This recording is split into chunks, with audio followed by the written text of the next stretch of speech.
Contemporary Transitions is the name of a very significant piece of work which is undertaken with the support of LifeSkills at Barclays and with Professor Prue Huddleston at the University of Warwick. And what it did was to take stock of employer engagement in education in the UK. What have young adults been receiving, and what do they think about it? What difference did it make to them as they've left education and gone into higher education or into the world of work? And in this study, what we did was we worked with YouGov, the polling company, and we surveyed 1,744 young adults aged 19 to 24, and we asked them these questions about what they were doing now, and what did they do while they're at school to help them prepare for the working world, what they thought about it. We subjected those results to statistical analysis, which gives us a high degree of confidence about the findings which we've come up with. And to begin with, we simply asked, when you're at school, college, did you engage with employers? If so, how often do you remember it happening? And we find that on average, the typical British adult now in 2017 recalls 1.6 interactions with employers. Now, we can compare that to a previous study, which in 2011 found that the typical young British adult had experienced 1.3 activities with employers. Now they're very large numbers, but we can see a rising engagement with employers through schooling.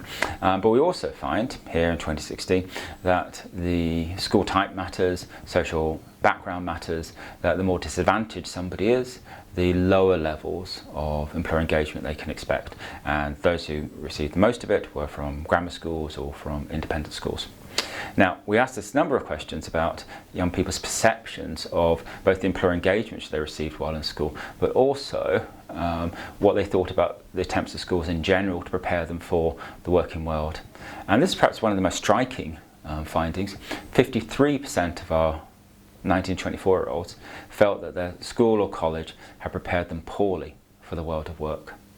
Many also felt that the employer engagement which they had undertaken didn't help them to make decisions about careers at 16 or what to do at 16 or to get into university or to get a job.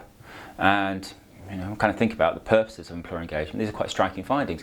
But one thing we did find was that there was a very clear relationship between the volume of activities which a young person recalled and whether they thought it was helpful to them or not.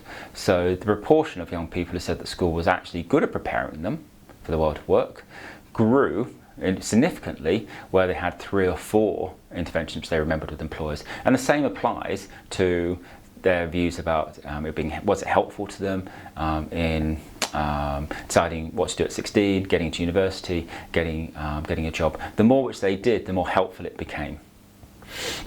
We also asked young people, these young adults, what more they wish they'd had. And quite large numbers, more than 50% of young adults said that they really wish they'd had both practical training in some of the key things about actually getting a job, preparing, doing an interview, writing a CV, how job agencies work, but also that better understanding about what the modern labour market is really all about. How automation is changing jobs, how jobs themselves are demanding different skills for young people. We found particularly young women and young people from a more disadvantaged background who would have welcomed more of these sorts of interventions while they're at school. Then finally, using statistical analysis, we looked at, what actually did help? Did any of the things the schools had done help young people, these young adults, when they're in the labour market? So firstly, we looked at the volume of employer engagement and see if there was a relationship with whether one of our respondents, one of our young adults, was in employment, education or training or not, whether they were NEET or not. And we found a very significant relationship, up to 86% less likely to be NEET, depending upon the higher volumes of employer engagement which is recalled.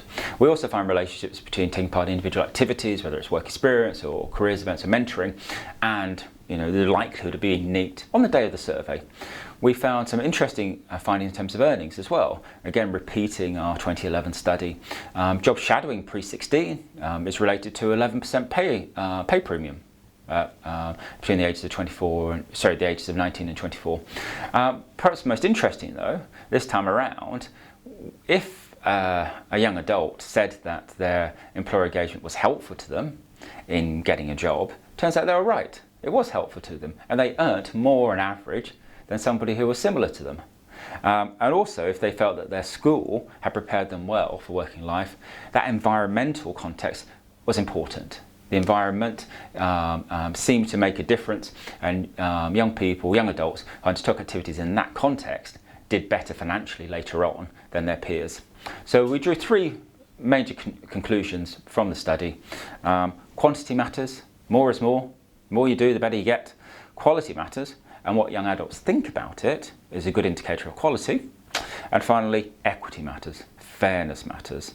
That if we sit back, those who perhaps have greatest need are getting their employee per engagement least.